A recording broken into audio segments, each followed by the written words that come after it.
अस्सलाम वालेकुम। All out में Naseem Rajput metro one news के तमाम नाजरीन से मुखातिब है। Waqar Younis chairman Pakistan cricket board के एडवाइज़र मुकर्रर हो गए। उनका काम होगा जितनी भी क्रिकेट हो रही है उसकी निगरानी करना। चेयरमैन पाकिस्तान क्रिकेट बोर्ड ने इससे पहले जिन लोगों का तकर्रुर किया था मोस्टली वो लोग पंजाब की इंटरिम गवर्नमेंट से आए थे कि जहां Mohsin Naqvi chairman Pakistan cricket board, वफाकी वज़ीर दाखिला खुद भी वज़ीर आला थे उस वक्त। और हम चाहे नियाजी साहब की बात कर लें जो डोमेस्टिक का शोबा देख रहे हैं, या और भी जितने भी ऑफिशल्स वहाँ से आए पाकिस्तान क्रिकेट बोर्ड में जिम्मेदारियाँ अंजाम दे रहे हैं, उनमें क्रिकेटर दिखाई नहीं दे रहे थे। अगर मैं खुर्रम नियाजी की बात करूं तो 9 फर्स्ट क्लास मैचेस हैं, उनसे कहीं ज़्यादा खेले हुए टेस्ट प्लेयर तो नदीम खान और दीगर वहाँ बैठे हुए हैं पाकिस्तान क्रिकेट बोर्ड में। लेकिन बात ये हो रही है कि सर कोई ये बात कर रहा था कि मोहसिन नकवी साहब क्रिकेटर्स को नहीं ला रहे हैं, कोई बड़ा नाम दिखाई नहीं दे रहा है। कुछ खबरें ये भी आई, हमारे बहुत अच्छे दोस्त हैं सलीम खालिक, उन्होंने ये स्टोरी दी थी कि वसीम अकरम से पहले रब्ता किया था और वसीम अकरम ने अपनी मसरूफियात की वजह से मना कर दिया, जिसके बाद वकार यूनुस का तकर्रुर किया गया। यहाँ बहुत सारे सवालात जुड़े हुए दिखाई दे रहे हैं। मैं इस वजह से कि आज से तो हम रिपोर्टिंग कर नहीं रहे, हमने वो दौर भी देखा है जब वकार यूनुस पाकिस्तान क्रिकेट टीम के हेड कोच थे। उनके लिए वहाब रियाज की क्या अहमियत थी, वहाब रियाज उनके कितने करीब थे। अगर कंपैरेटिवली बाकी फास्ट बॉलर्स के मुकाबले में देखें तो बिल्कुल ऐसा ही था कि जैसे बड़ा भाई और छोटा भाई। तो ऐसा लग रहा है कि छोटे भाई, जो ऐसा लगता है कि मोहसिन नकवी साहब के भी छोटे भाई हैं, इसी वजह से वो मालदीप कोचिंग कोर्स के लिए गए। तो ऐसा लगता है कि छोटे भाई ने मशवरा दिया और उसके बाद बड़े भाई ने मंझले भाई को रख लिया। कुछ इस तरीके की सूरत हाल दिखाई दे रही है, क्योंकि जिस सर्जरी की बात कर रहे थे मोहसिन नकवी साहब, वो तो अब तक हमें होती हुई उस तरीके से दिखाई नहीं दी। वहाब रियाज और अब्दुल रज़ाक को आपने सिलेक्शन कमेटी से हटाया, उसके बाद आपने पूरी सिलेक्शन कमेटी ख़त्म नहीं की। क्या वो 2 आदमी कसूरवार थे? वहाब रियाज को हटा के अब आप कोचिंग असाइनमेंट पे भेज रहे हैं। उसका मकसद है कि वो कहीं ना कहीं कुछ कोचिंग असाइनमेंट पे ऐसा ना हो कि पाकिस्तान टीम के असिस्टेंट कोच हो। दोनों वाइट बॉल और रेड बॉल क्रिकेट में ये भी हो सकता है, अगर जो दुल्हन वही जो पिया मन भाई वही होती है। और ऐसा लगता है कि वो बहुत ही करीब दिखाई दे रहे हैं। वहाब रियाज जो है वो इस सर्कल का हिस्सा ही दिखाई दे रहे हैं, क्योंकि वकार यूनुस की तकर्रुरी इस बात को चीख चीख कर कह रही है कि ये तकर्रुरी वहाब रियाज की मर्जी से ही हुई है। क्योंकि मैंने जैसे आपको पहले कहा कि ये मैं बहुत अरसे से देख रहा हूँ, वकार यूनुस वो शख्सियत है कि जब सरफराज अहमद कप्तानी से हटे थे तो इस तरह की भी इतलात आई थी कि वो सलाम का जवाब भी नहीं देते थे सरफराज के, जब वो कप्तानी से हटे थे। क्योंकि सरफराज और वकार के जो ताल्लुकात रहे थे जब सरफराज कप्तान थे, उस वक्त भी जो है वो टफ टाइम देने की कोशिश किया करते थे सरफराज अहमद को। और उसके बाद हमने देखा था कि वो सलाम का जवाब भी नहीं देते थे। उमर अकमल की एग्जाम्पल ले लें, अहमद शहजाद की एग्जाम्पल ले लें, उनका पीक पे कैरियर उस वक्त ख़त्म हुआ था जब वकार यूनुस ने ये रिपोर्ट दी थी कि ये दोनों खिलाड़ी टीम की जो मोरल है या टीम की जो हम आहंगी है उसको ख़त्म करने का सबब बन रहे हैं, इनडिसिप्लिन है, इसकी वजह से उनका कैरियर ख़त्म हो गया। अरे भाई, मंगला कोर के कमांडर थे लेफ्टिनेंट जनरल तौकीर जिया, जब वो पाकिस्तान क्रिकेट बोर्ड के चेयरमैन थे उस वक्त शुएब अख्तर की गुड्डी उड़ती थी। और शुएब अख्तर जो है वो एक बड़े स्टार थे। शुएब अख्तर के बारे में कहा जाता था कि उनको भी कंट्रोल करना बहुत मुश्किल है। हालांकि जो लोग शुएब अख्तर को जानते हैं वो बहुत अच्छी तरह जानते हैं कि वो कितने डिसिप्लिन और कितने प्यार करने वाले हैं। लेकिन जब आपका स्टार स्टेटस ज़्यादा बढ़ जाता है, लाइक शाहिद खान आफरीदी, शुएब अख्तर, इस तरह के बहुत कम होते हैं, तो कहीं ना कहीं एटीट्यूड आता है। उस एटीट्यूड को कंट्रोल करना भी आना चाहिए, और ये चेयरमैन पाकिस्तान क्रिकेट बोर्ड ने करके दिखाया था, लेफ्टिनेंट जनरल तौकीर जिया ने करके दिखाया था। लेकिन वकार यूनुस जो हेड कोच थे, और एक कोच का काम होता है कि वो टीम का बड़ा है, वो टीम का उसकी हैसियत एक बाप की तरह होती है, और जितने खिलाड़ी होते हैं वो सबको एक नज़र से देखता है बच्चों की तरह।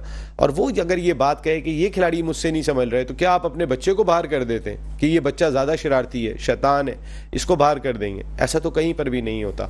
और अगर वो टैलेंटेड है तो बहुत सारी चीज़ों पर आपको कंप्रोमाइज़ करना पड़ता है। अल्लाह करे कि वकार यूनुस ने खुद को बदल लिया हो, जिसके इम्कानात बहुत कम दिखाई देते, क्योंकि वकार यूनुस जब जितने बड़े बॉलर थे, अगर मैं उनकी बॉलिंग की बात करता हूं तो दुनिया में ऐसे बॉलर ही चंद आए, लेकिन जहां वो एडमिनिस्ट्रेशन की बात आ जाती है वहां वकार यूनुस को मैंने टोटली एक बिल्कुल ही किसी काबिल नहीं देखा। सच्चाई से अगर बात करूं, एक नहीं 3 मरतबा मौके मिल चुके। पता नहीं कौन सी गीदड़ सिंगी है उनके पास के जब देखते हैं वही आ जाते हैं, कोई दूसरा नहीं आ पाता। ऐसी क्या चीज़ वकार यूनुस के पास है, ये आज अपने शो में डिस्कस करेंगे। बांग्लादेश के ख़िलाफ़ सीरीज़ का अनाउंसमेंट इस हफ्ते मुतवक्के था, लेकिन अगले हफ्ते तो हो जाना चाहिए, क्योंकि जैसन गिलेस्पी भी आ रहे हैं। मोहम्मद हुरैरा वापस आ गए। मोहम्मद हुरैरा जो डबल सेंचुरियाँ भी स्कोर कर चुके हैं। अभी बांग्लादेश ए के ख़िलाफ़ भी उन्होंने परफॉर्म किया था। इस बात के इम्कानात का भी हैं कि बांग्लादेश के ख़िलाफ़ जो टीम अनाउंस होगी उसमें मोहम्मद हुरैरा उस टीम का हिस्सा होंगे और बहुत इम्कानात दिखाई देते हैं। चैंपियंस ट्रॉफी के हवाले से भी बहुत बात हो रही है। आज एक तकरीब हुई थी कोयटा ग्लैडिएटर्स के हेडक्वार्टर में कि जो partnership signing ceremony between Umar sports private limited and AG group USA के दरमियान हुई। मैं भी इस तकरीब पे तो आता हूँ, लेकिन वहाँ मोइन खान साहब फॉर्मर कैप्टन से मीडिया ने बहुत गुफ्तगू की थी और वो भी जब उनसे चैंपियंस ट्रॉफी के हवाले से सवाल किया तो उन्होंने ये बात कही कि अगर इंडियन टीम पाकिस्तान नहीं आती है तो वो ज़्यादती करेंगे। इसी हवाले से उन्होंने कहा कि अब उन्हें आना चाहिए, आके क्रिकेट को खेलना चाहिए जो ज़्यादा बेहतर दिखाई देता है। दूसरी जानिब राजीव शुक्ला नायब सदर बीसीसीआई, उनका स्टेटमेंट सामने आया जिसमें उन्होंने ये बात कही कि अगर भारतीय टीम चैंपियंस ट्रॉफी खेलने के लिए पाकिस्तान नहीं आती है तो पाकिस्तान मना कर सकता है एशिया कप और जो 3 टूर्नामेंट अगले 2-3 साल के दौरान में भारत में उन्हें पाकिस्तान भी ना कर सकता है। वैसे तो उनका मीडिया यही बातें करता हुआ दिखाई दे रहा है कि भारतीय टीम नहीं आएगी, 99% चांस ये है कि भारतीय टीम नहीं आएगी, भारतीय टीम नहीं पहुंचेगी, लेकिन अब तक भारतीय क्रिकेट बोर्ड के किसी ऑफिशियल ने इस सिलसिले में स्टेटमेंट नहीं दिया। ये दूसरी मरतबा राजीव शुक्ला साहब सामने आए। पहली मरतबा उन्होंने ये बात कही थी कि भारतीय बोर्ड ने अब तक कोई ऐसी बात नहीं की कि उनकी टीम चैंपियंस ट्रॉफी खेलने पाकिस्तान नहीं जाएगी, और अब उन्होंने एक नई बात की है और वो बात ये है कि पाकिस्तान भी आने से मना कर सकती है और पाकिस्तान को फिर करना भी यही चाहिए। इसके अलावा कुछ करने की ज़रूरत दिखाई नहीं देती है। कई सारे इशूज़ हमारे शो का हिस्सा होंगे और जिस तरीके से मैंने partnership signing ceremony between Umar sports private limited and AG group USA की बात की, ये पार्टनरशिप है टेक्सास ग्लैडिएटर्स के हवाले से। इससे पहले हमने कोयटा ग्लैडिएटर्स देखा, हमने गॉल ग्लैडिएटर्स देखा और अब टेक्सास ग्लैडिएटर्स भी बना।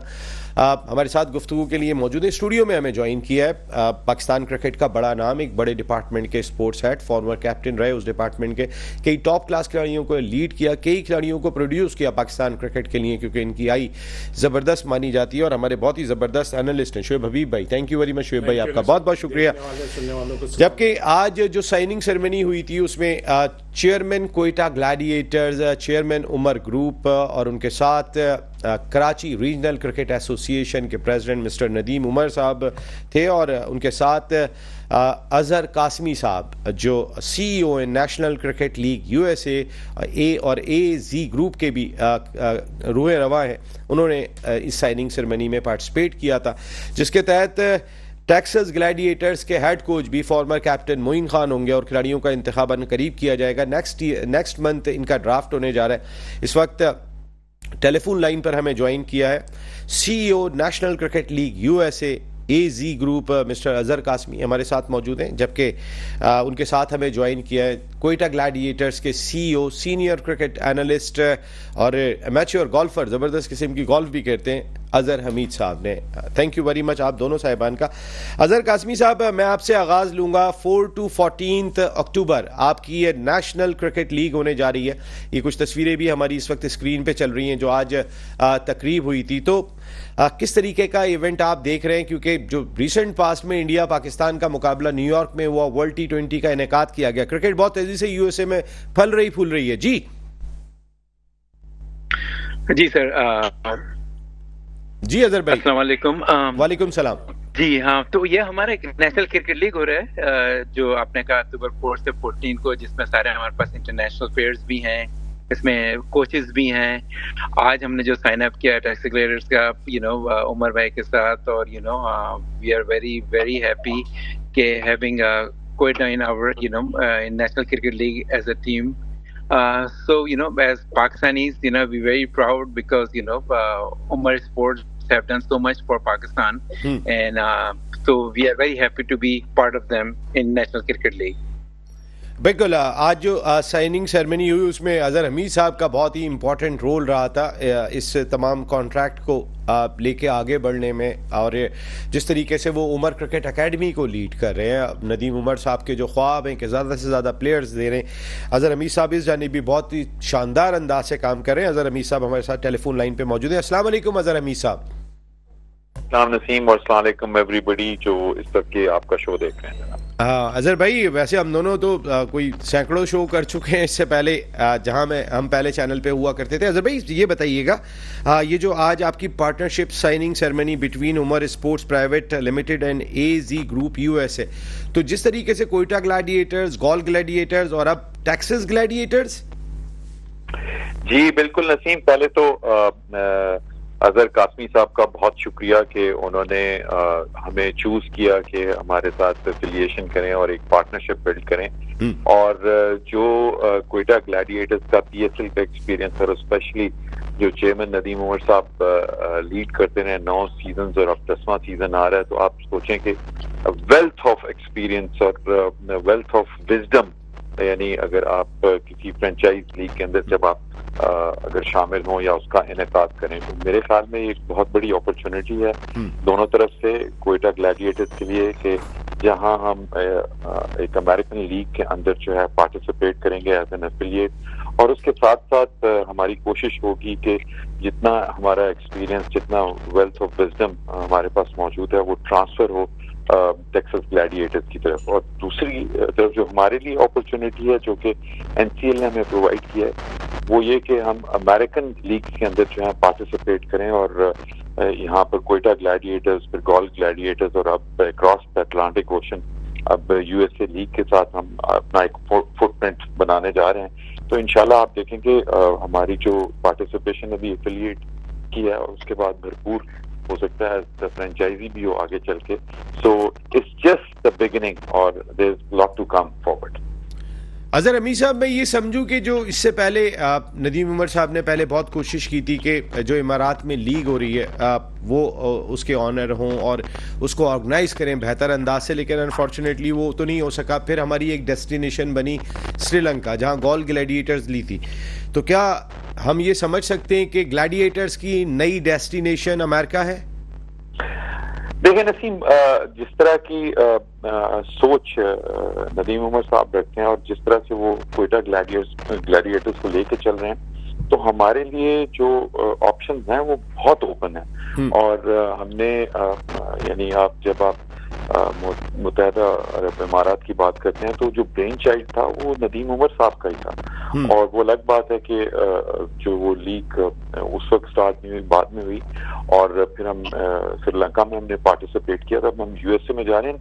We are probably the only franchise of PSL जो कि वेंचर आउट कर रहे हैं आउटसाइड पाकिस्तान। सो मेरे लिए ये बहुत ही बाइस फख्र बात है कि अगर मैं इंटरनेशनल एरेना के अंदर देखूं कि वहां पर हमारे पाकिस्तानी प्लेयर्स हमारी अपना फ्रेंचाइज जाए और पार्टिसिपेट करें, वरना अदरवाइज आप देखते हैं कि हर तरफ इंडियन फ्रेंचाइजीज जो हैं वो पार्टिसिपेट कर रहे होते हैं। तो इट इज समथिंग जो कि दूसरों के लिए भी एक इनकरेजिंग साइन है, और हो सकता है कि आगे चल के हमारे जो PSL के फ्रेंचाइज हैं या और यहाँ से जो ओनर्स हैं या इंटरनेशनल लेवल के ऊपर जो बेस पाकिस्तानीज हैं वो भी फ्रेंचाइज अपने लॉन्च करें। And this is something very great for cricket. नहीं, बिल्कुल बहुत ही बड़ा ओकेजन है, इसमें कोई शुक्र नहीं है। अजहर अमीर साहब, अजहर कासमी साहब, नदीम उमर साहब 35 साल की खिदमात हैं उनकी, हॉकी को, स्क्रैबल को, स्नूकर को, बहुत स्पोर्ट्स को उन्होंने सपोर्ट किया। ग्लैडिएटर्स फैमिली के साथ जुड़ना खुद आपको कैसा लगा? No, I'm very grateful, like I always say, and thank you Azhar भाई, इन्होंने he helped us a lot काम करने में और सारी चीजें जोड़ने में। इसमें अजहर भाई का बहुत बैक में काम है, जिसमें मोइन खान साहब का भी, और उन्होंने बड़ी इसमें जिद्दत लगाई कि somehow we can join together, and that's where we are today. So we are very excited, and being up, like इन्होंने बोला कि as per PSL going to America is very नहीं, बिल्कुल। और खास तौर पे जो आपने कोचेज रखे, जी आप बात कर रहे थे जी अजहर साहब, जी अजहर कासमी भाई जी, तो वही मैं बता रहा था कि हमारे लिए बड़ा ऑनर है कि एक PSL की टीम जो हमारे नेशनल क्रिकेट लीग में ज्वाइन कर रही है, एंड इस give us another option for the, जैसे इन्होंने कहा कि दूसरे भी टीम इसके अंदर आए और साथ खेलें, तो I think for as a Pakistanis you are very proud. Azhar Qasmi भाई, एक और बहुत इंपॉर्टेंट चीज ये कि जिस जगह पर हम देखते हैं वहां पे हमें इंडियन ऑनर्स दिखाई दे रहे हैं। कैनेडियन लीग में इंडियन ऑनर्स, अभी आपकी अमेरिका की लीग मेजर क्रिकेट लीग हुई उसमें इंडियन ऑनर्स, कनाडा की वेस्ट इंडीज में इंडियन ऑनर्स दिखाई देते हैं, साउथ अफ्रीका में इंडियन ऑनर्स दिखाई देते हैं, इमारात में इंडियन ऑनर्स दिखाई दे रहे हैं। इंडिया के बाद जहां उनके खिलाड़ी तो कहीं खेलने नहीं जाते, लेकिन उनके ऑनर्स और उनकी कम्युनिटी ने पूरी दुनिया की क्रिकेट पे, ऐसा लगता है अभी आपके न्यूयॉर्क में डैलस में मैच हो रहा था, सारे ब्लू में बैठे हुए थे। अगर हम देखें तो ग्राउंड पूरा भरा हुआ दिखाई दे रहा था। तो ये कहीं ना कहीं पाकिस्तान क्रिकेट को अमेरिका की जानिब धकेलने की भी एक कोशिश हम कह सकते हैं, नेशनल क्रिकेट लीग यूएसए। नहीं, देखिए इज अ पॉजिटिव थिंग है। देखिए हमने बहुत अरसे ट्राई करते रहे, even with PCB and all that stuff, I have been talking for last many years, है ना। हर एक से मेरी बातचीत हुई है, लेकिन हम लोग खुद ही जब अपनी जगह खुद नहीं बनाएंगे तो other people have to come in ना। जब हम ही लोग कुछ करेंगे नहीं तो दूसरे तो करेंगे ना। तो मैं तो हमेशा ही कहता हूँ कि अगर हम नहीं होंगे तो कोई और करेगा। तो हमारी तरफ से भी इनिशियल नहीं लिया जाता कि कि कोई चीज हम करेंगे नहीं तो दूसरा तो करेगा। तो that's for it, honestly it's nothing about India और पाकिस्तान। आपको अपॉर्चुनिटीज मिलती हैं, आप उसको मूव करते हैं। अब देखें जैसे नदीम उमर भाई ने किया, टेक्सास में लेके आ रहे हैं, तो is a step, next step. तो किसी ना किसी ने आगे बढ़ना था। नहीं, बिल्कुल आपने बहुत अच्छी सिमत के अंदर आगे बढ़े, इसमें कोई शुबा दिखाई नहीं देता। अजहर हमीद भाई, अगर मैं कोचेस देखता हूं इस लीग के अंदर जहां 6 टीमें पार्टिसिपेट करेंगी फ्रॉम 4 to 14 अक्टूबर, और यूनिवर्सिटी ऑफ टेक्सास में हो रहा है कि जहां 38,000 बच्चे पढ़ते हैं वहां पर, और ऑलरेडी वहां पे कई सारी टीम्स हैं। अजहर कासमी भाई ने बहुत एफर्ट किए। अजहर हमीद भाई, जो हम कोचेस का स्टैंडर्ड देखते हैं, sir Vivian Richards, Moin Khan, Azharuddin from India, Sanath Jayasuriya, Mark Alan Butcher and Blair Franklin, तो ये एक अलहदा ब्रैकेट दिखाई दे रहा है। और जिस तरह के प्लेयर्स को उसकी साइनिंग हो रही है, तो आप समझते हैं कि अमेरिका एक बड़ी डेस्टिनेशन बनने जा रहा है अब क्रिकेट की, खासकर वर्ल्ड T20 के बाद। अजहर हमीद भाई,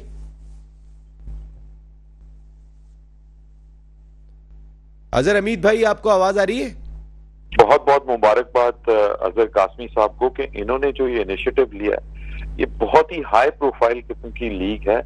इसलिए कि जो आप नाम सुन रहे हैं और जिस तरह से ये एफिलिएट साइन अप कर रहे हैं, तो मेरे लिए तो यानी it's a very very exciting thing, और मैं बहुत कीन हूँ। और इंशाल्लाह ताला मुझे बहुत उम्मीद है कि इसको ऐसा सक्सेस मिलेगा कि लोग देखेंगे कि जनाब लीग क्रिकेट किस तरह से होता है। और जो 60 स्ट्राइक की इन्होंने बात की है, नया कॉन्सेप्ट, और उसको डबटेल किया है अमेरिकन बेसबॉल के साथ, तो देखें lot of thinking has gone into this execution of this league। तो ये ऐसा नहीं है कि एक आइडिया है और उस आइडिया में जी लीग करा देते हैं। इसके पीछे बहुत सारी सीरियस थिंकिंग है, और मैं खुद बजाते खुद बहुत एक्साइटेड हूँ और बहुत बहुत मुबारक हो अजहर कासमी साहब को कि उन्होंने इस इनिशिएटिव को पाया तकमील तक पहुंचाया। और इंशाल्लाह ताला जब ये लीग होगी तो मेरे हिसाब से दुनिया देखेगी, क्योंकि अगर आप व्यूअरशिप से देखें तो आपको स्पोर्ट्स में मिलेगा, फिर मीडिया प्रो इनका पार्टनर है, तो बैकएंड के ऊपर तो मेरे ख्याल में ये सारे कॉन्टिनेंट्स कवर करेंगे।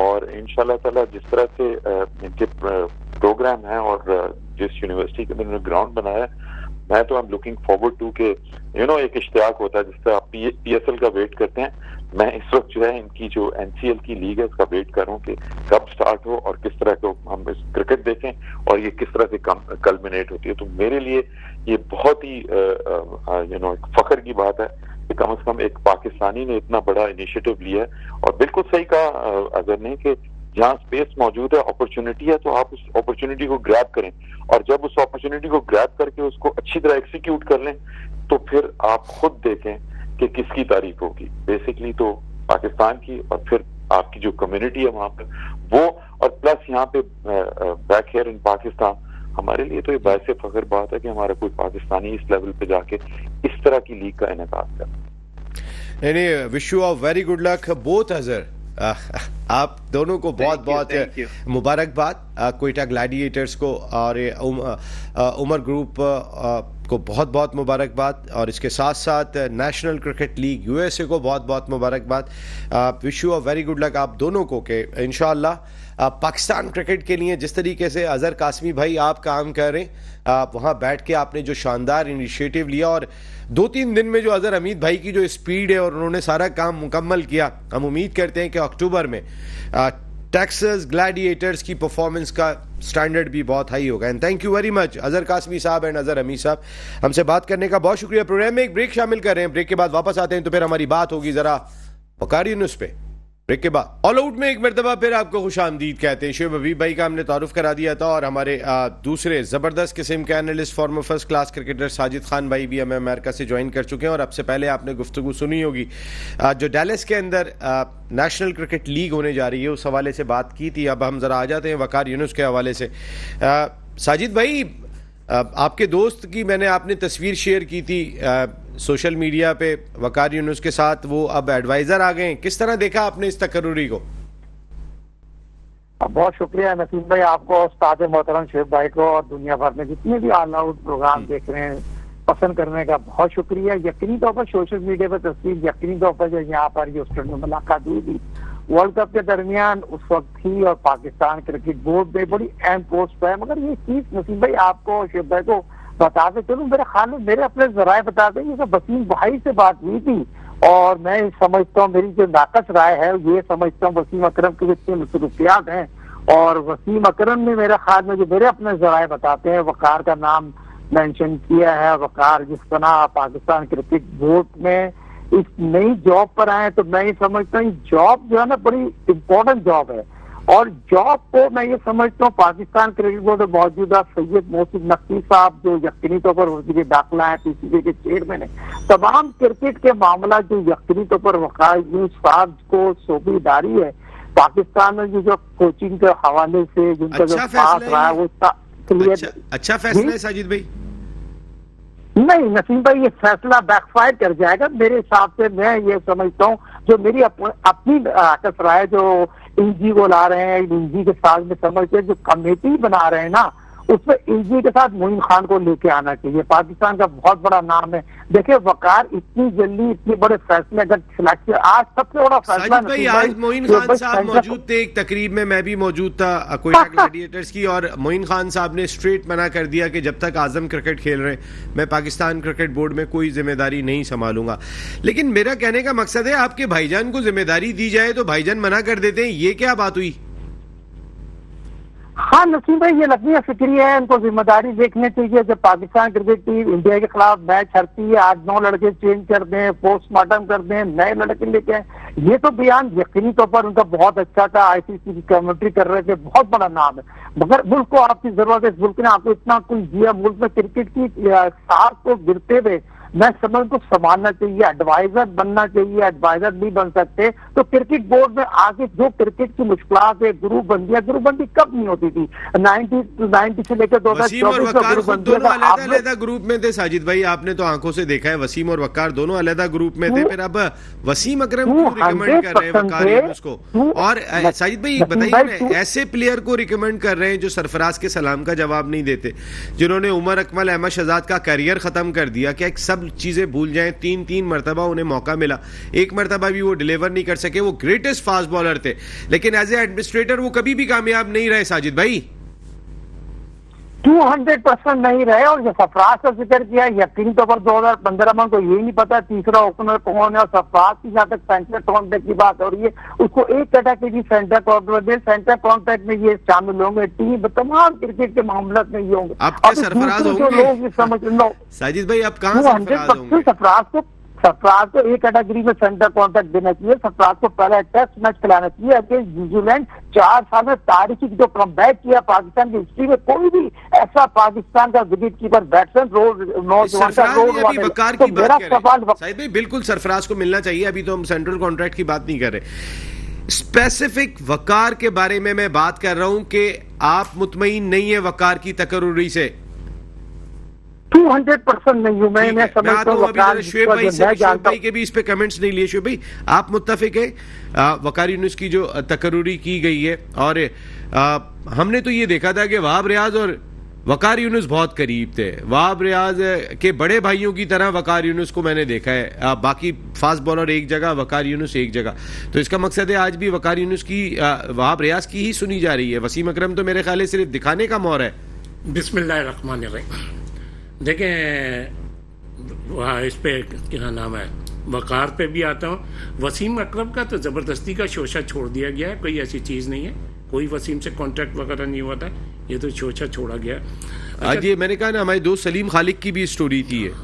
देखें दुनिया में जो सबसे निकम्मा जाहिल होता है ना, वो बादशाह सलामत होता है। अच्छा, अब पाकिस्तान क्रिकेट में जो अब पीसीबी में जो सिस्टम आ रहा है वो बादशाहत का आ रहा है। अभी जो मैं तो इन्हें हमेशा से स्टार्ट से जब से ही आए, मैं तो इन्हें बादशाह कहते हैं। बादशाह सलामत को सबसे पहला असाइनमेंट मिला, सबसे इम्पोर्टेंट था वर्ल्ड कप में देख लें। अच्छा, बादशाह सलामत क्यों निकम्मे और जाहिल होते हैं? इसलिए कि ये अपने वजीरों पे ट्रस्ट करते हैं, अपने एडवाइज़रों पे ट्रस्ट करते हैं। अच्छा, आप देख लें अभी इससे पहले जो जिन पे ट्रस्ट करा, ये तो एक कहते हैं ना सर्जरी, ये तो एक वो है, कोई सर्जरी वगैरह नहीं हुई है, वही उनका मेन एडवाइज़र है।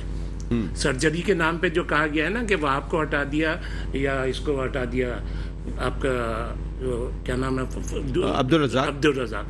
तो मेरे ख्याल में तो अभी भी आपने बड़ी अच्छी बात बोली, और मैंने अभी तक पिछले 5-6 दिन से सुन रहा था, लोगों का ये ध्यान नहीं गया, ये सिर्फ आपका जहन गया वहाब रियाज पर, और ये वहाब रियाज ही की एडवाइस है। अच्छा, अब देखें, अब आते हैं किस पे, वकार यूनुस पे। मैं नहीं बोला वकार के बारे में, शोएब अख्तर ने क्या बोला, वकार के बारे में मोहम्मद हफीज़ ने क्या बोला, वकार के बारे में मोहम्मद आमिर ने क्या बोला, वकार के बारे में अहमद शहजाद ने क्या बोला, वकार के बारे में उमर अकमल ने क्या बोला, वकार के बारे में एक बच्चा कराची का था, क्या नाम है, रमीज़ राजा जूनियर, वो जिम्बाब्वे जब सिलेक्ट होके गया तो उसको वकार यूनुस ने क्या, तनवीर अहमद के साथ जो कुछ किया वो तो मैं आंखों से मैंने दुबई में देखा सर। हाँ, तो ये हमें कहने की कोई ज़रूरत नहीं है। अच्छा, फिर दूसरी चीज़ ये कि अम्माद वसीम भी छोड़ के गए थे, आपको याद होगा। फिर वकार ने सरफराज के साथ क्या करा, तो ये हमारे बादशाह सलामत की वो है। हमारे बादशाह सलामत किसको वजीर लेकर आ रहे हैं? अच्छा, फिर एक असाइनमेंट नहीं, 2 नहीं, तीसरी या 3 या 4 असाइनमेंट कर चुके हैं। अच्छा, फिर दूसरी चीज़ ये, वकार यूनुस तो कहते हैं मैं पाकिस्तानी नहीं हूँ, उन्होंने तो कमेंट्री किया मैं ऑस्ट्रेलियन हूँ। अच्छा, फिर अगर ये इतने ही अच्छे होते हैं, इतने ही अच्छे हैं, इन्होंने ऑस्ट्रेलिया में अप्लाई भी करा था, ऑस्ट्रेलिया ने तो इनको पूछा भी नहीं, काउंटी ने भी नहीं रखा किसी। हाँ, अच्छा, और दूसरी चीज स्टेट ने नहीं रखा, हाँ, स्टेट की टीम ने भी नहीं रखा। अगर आप इतने ही अच्छे हैं तो दूसरी तरफ हाँ, दूसरे कोई आपको क्यों नहीं बुलाता? तो मैं नहीं समझता कि इसमें वकार का कसूर है, ये बादशाह सलामत साहब का कसूर है। मैंने पहले भी क्या, अभी के लास्ट प्रोग्राम में भी क्या कहा था कि यार वो बादशाह सलामत साहब ने 2 टहनियाँ काटी हैं, तना तो अपनी जगह ही है, तो तना का अभी आप ये डिसीजन देख लें जो ये वकार यूनुस को लेकर आए। तो मैं तो उसके लिए दुआ ही कर सकता हूँ, अल्लाह मियां पाकिस्तान क्रिकेट पे रहम कर। ये नहीं समझिएगा कि ये हार जीत गए तो मतलब इनके काम अच्छे हैं, और हार गए तो इनके काम बुरे हैं।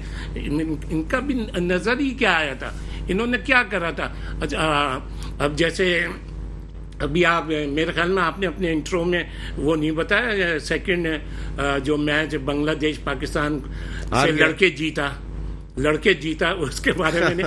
तो मेरा कहने का मकसद है ये है, इनके कोई अच्छे काम नहीं है। नसीम, आप तो कह रहे थे बांग्लादेश की टीम बहुत हल्की है, वो तो उसने भी हरा दिया आपको। तो अच्छा, मैंने क्या बोला? मैंने आपको क्या बोला? ये वेस्ट ऑफ मनी थी। आप देख लेना क्या हुआ। आप सर, खजाने का तो अल्लाह ही हाफिज है। वैसे जिस तरीके से वो चल रहा है मामला, तो अल्लाह ही हाफिज है, अल्लाह ही हाफिज है, बिल्कुल सही कह रहे हैं। अच्छा, पाकिस्तान के ये जो अभी ये जो सीरीज की टीम है, तो मेरे ख्याल में ये जो कहा जा रहा था ना कि ये इन 3 को रेस्ट के बहाने इनको बिठाने का चक्कर था, मेरे ख्याल में ये तीनों खेलेंगे।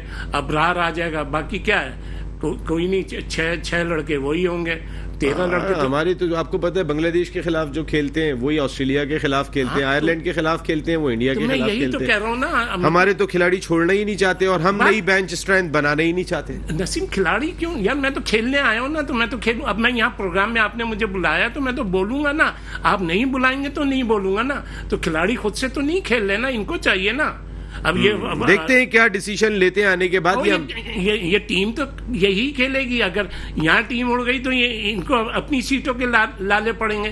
पहले ये अपने आप को सिक्योर करेंगे, ये किसी हाल में नहीं बिठाएंगे, अपने आप को बचाने के लिए खिलाएंगे। और क्या, ये अपने आप को बचाने के लिए। अब बादशाह सलामत को भी बचाने की जरूरत है खुद को। यार देखें, बादशाह सलामत साहब जो है, हाथ हटेगा तो बादशाह सलामत को कोई पूछेगा। हाँ, यहाँ तो पाकिस्तान में कुछ भी नहीं पता होता। साजिद भाई, वकार यूनुस, आज खबर चली थी कि अब तक पाकिस्तान क्रिकेट बोर्ड ने बाज़ाब्ता तौर पर ऐलान नहीं किया वकार यूनुस का, लेकिन जब मैंने पाकिस्तान क्रिकेट बोर्ड में राब्ता किया तो वहाँ से मुझे ये बात पता चली कि जो रिक्रूटमेंट के बाद उनका जो है वो अपॉइंटमेंट होगा और इस महीने के एंड तक हो जाएगा, लेकिन एडवाइज़र की जिम्मेदारियां उन्होंने संभाल ली हैं। उनके डोमेन में जो है वो कप्तानों का तकर्रुर कोचेस करेंगे। कप्तान का तकर्रुर भी वकार यूनुस के हाथ में नहीं है, जो मुझे बिल्कुल इंटरनली पता चला है। इंटरनेशनल क्रिकेट देखेंगे वो, प्लेयर्स के सेंट्रल कॉन्ट्रैक्ट देखेंगे, इसके साथ साथ सिलेक्शन कमेटी के मामलात देखेंगे कोचेस, लेकिन कप्तानों का तकर्रुर कोचेस करेंगे और at the same time domestic के मामलात से भी उनका कोई ताल्लुक नहीं होगा। ये बहुत इंपॉर्टेंट बात मैं कह रहा हूं जो आपने नहीं सुनी होगी। वकार यूनुस का डोमेस्टिक के मामलात से कोई ताल्लुक नहीं होगा, जो वकार के डोमेन में चीजें रखी गई हैं। मैंने आपको बताया इंटरनेशनल क्रिकेट, प्लेयर्स कॉन्ट्रैक्ट और सिलेक्शन कमेटी, इस तरह के मामलात को वो देखेंगे, इंटरनेशनल क्रिकेट को देखेंगे, लेकिन वो डोमेस्टिक क्रिकेट को नहीं देखेंगे। तो यहां पर अगर मोहसिन नकवी साहब खुर्रम नियाजी साहब को लेकर आए हैं तो उन्होंने डोमेस्टिक क्रिकेट वकार यूनुस को दी नहीं। साजिद भाई, देखिए नसीम भाई बहुत इंपॉर्टेंट सवाल किया है। असल बात होती है, सीढ़ी चढ़ने की जगह मिल गई, पाँव रखने की जगह मिल गई। वकार को जितना मैं जानता हूँ, वकार ने ग्रिप अगर पकड़ ली तो हर चीज में घुसेगा। और यकीनी तौर पर वकार जो लेके आए हैं, जिन लोगों को लेके आए, तो वकार तमाम चीजें पांचों उंगलियां बराबर नहीं होती।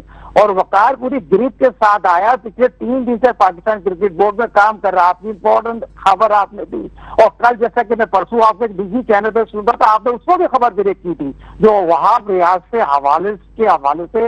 वहाब पे तो मैं समझता हूँ गॉड फादर है। वहाब अगर आज जिस प्रोग्राम पर है, वकार को बड़ा क्रेडिट जाता है। तो ये खबर तो आपने 3 दिन पहले ब्रेक कर दी थी, मुझे यकीन याद है। मगर मेरे अपने जरा ये कहते हैं 200% वकार पाकिस्तान के सेंटर कॉन्ट्रैक्ट में शामिल होगा, पाकिस्तान की कप्तानी में शामिल होगा, और पाकिस्तान की जो फिटनेस है और एक कमेटी बनाई जा रही है जो पाकिस्तान की नाकस कारकर्दगी 2000 अच्छा है या गलत है? हाँ, लाना अच्छा है। नहीं, उन्होंने लाने को तो गलत ही कह दिया, स्टार्ट में ही गलत कह दिया। साजिद भाई, जो डोमेस्टिक के मामलात वो अगर खुर्रम नियाजी को लेकर आए तो उन्होंने वकार को नहीं दिए, तो अपने दोस्तों को, अपने चाहने वालों को पूरी तरीके से अकोमोडेट किया जा रहा है। खुर्रम साहब का जहाँ तक एक्सपीरियंस है, साबिक क्रिकेटर है। अभी पाकिस्तान क्रिकेट बोर्ड में अगर मोहसिन नकवी जो वजीर पंजाब थे तो उनके साथ करीब थे, और पाकिस्तान की फर्स्ट क्लास क्रिकेट को देख रहे हैं। अभी तो बहुत सी चीजें देखेंगे नसीम में। बहुत इंपॉर्टेंट सवाल ये हो रहा है, मैं आपको बड़ी इंपॉर्टेंट बात बता दे जरूर, नसीम शाह पाकिस्तान का वाइस कप्तान बनने जा रहा है यकीनी तौर पर, आप देखिएगा। और आने वाली बांग्लादेश में किसी एंकर को अगर कोई जिम्मेदारी ना दी जाए, एंकर एक खाम अपनी का भंडारा फीस कर रहा है, शाहीन आफरीदी ड्रॉप है। शाहीन आफरीदी को मेन बॉलर होगा, शाहीन आफरीदी, नसीम शाह तो मेन बॉलर होंगे पाकिस्तान की बांग्लादेश की टीम में। मगर मैं उस एंकर से, उस एनालिस्ट से, उस तजज़ियेकार से बोलूंगा, भाई अगर आपको किसी प्रोग्राम में इनवाइट नहीं किया क्या, तो शाहीन शाह आफरीदी की तरफ तो वो का रुख ना करें। शाहीन शाह आफरीदी 300 विकेट लीग चुका है, पाकिस्तान का रीड पैडी है, और बहुत ही नफीस बच्चा है, जैसे कि आपके साथ बैठा हुआ था और उसके सुसर आपके साथ बैठे। तो ये तो आपको क्रेडिट जाता है जो होस्टिंग आपने की है, जो प्रोग्राम को लेके चले। जिस तरह शाहीन ने मीडिया से बात की, शाहीन को कहने की जरूरत नहीं है। मैं अवेलेबल हूँ। शाहीन तो ऑटोमेटिक ही पाकिस्तान की चॉइस है रेड बॉल में, उससे बेहतर बॉलर नहीं है। खुदा के वास्ते शाहीन शाह आफरीदी को quality of cricketer, quality of fighter इंसान मौजूद है, और नसीम शाह पाकिस्तान क्रिकेट टीम का वाइस कप्तान बनने जा रहा है यकीनी तौर पर, और वकार यूनुस भी यकीनी तौर पर ये बात करेंगे तो आपको आगे जाके नजर भी आ जाएगा। ये आपने अच्छी बात कही है साजिद भाई कि वो हर जगह पे घुसेंगे, ये आपने बहुत अच्छा पॉइंट आपने दिया है यहाँ पर, और ये कि वो जैसी जगह मिलेगी तो जगह बनाना शुरू कर देंगे।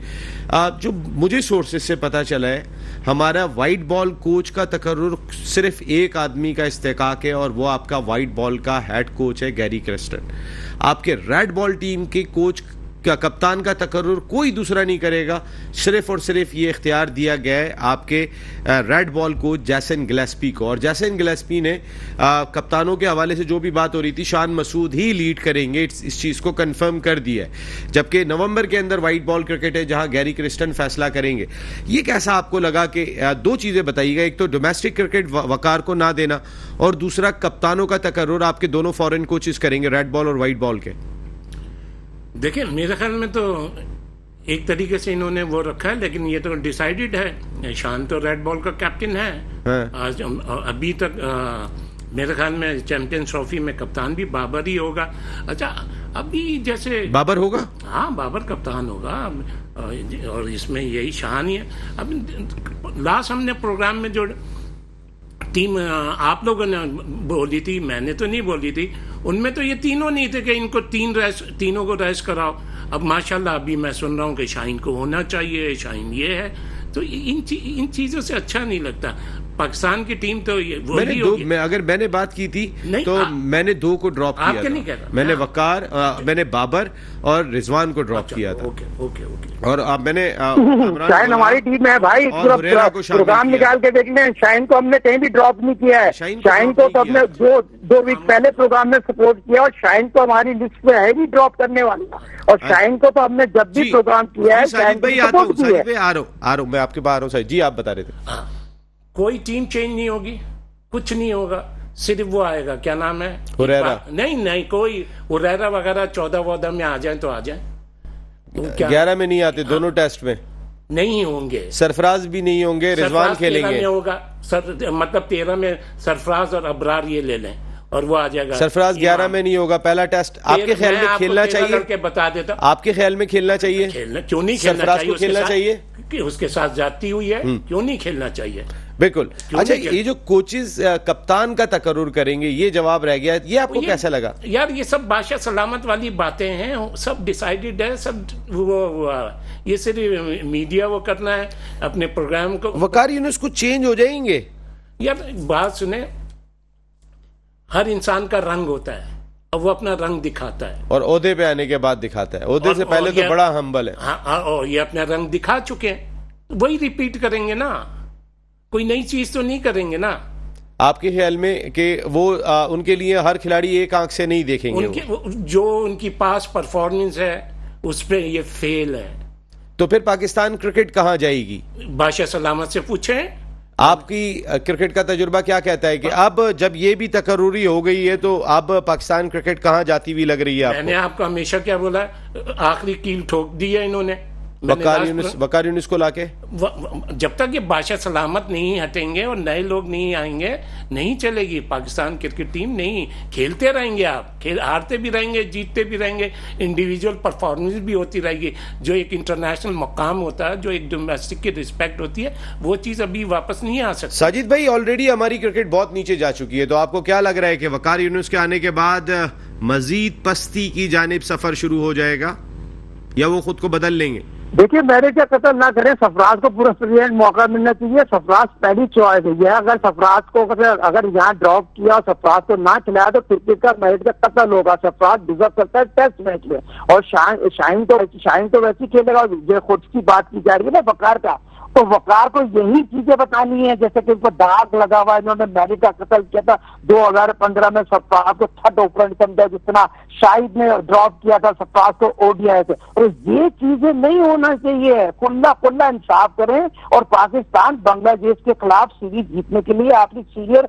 और जूनियर खिलाड़ी को खिलाना चाहिए। जरूरी है तीनों खिलाड़ी, अगर सीनियर खिलाड़ी की कारकर्दगी इस सवारी निशान 7 महीने पहले टेस्ट मैच खेला गया था ऑस्ट्रेलिया में, मैंने कहा था डंके की चोट शान को क्यों सपोर्ट करेंगे, ये शाहीन क्यों सपोर्ट करेगा, ये बाबर क्यों सपोर्ट करेगा, ये रिजवान क्यों सपोर्ट करेगा, इनको अपने लाले पड़े में, इन्होंने अपनी जगह बनानी है। तो बात ये होती है इनका बड़ा नाम आई चुकी है, मगर अब शाहीन के जो सरफराज को सपोर्ट करनी है, शान मसूद को सपोर्ट करनी है, जो हफीज ने डंके की चोट से ज्यादती की थी ना आखिरी टेस्ट मैच जो सरफराज के साथ जो ज्यादती की, तो वकार को फ्रंट पे आके सरफराज को खिलाना चाहिए। पहला टेस्ट आपके ख्याल में खिलाएंगे वो? सलाम का जवाब नहीं देते शाहिद भाई। ये आपने जो पॉइंट किया ना कि वकार को फ्रंट पे आके सरफराज को सपोर्ट करनी चाहिए, सलाम का जवाब तो वो देते नहीं है। साजिद भाई थैंक यू वेरी मच, कल इस पे हम दोबारा बात करेंगे। शुएब भाई बहुत बहुत शुक्रिया आपकी आमद का, कल हम जरा और भी डिटेल में बात करेंगे। इस वक्त आपने देखा होगा पेरिस ओलंपिक्स भी जारी हैं कि जहां पर हमारी तकरीबन तमाम ही एथलीट जो है वो 7 एथलीट हमारे गए थे, 7 वो कश्ती भरी हुई थी, 27 जो है वो सियासतदान, पॉलिटिशियन जी, सियासतदान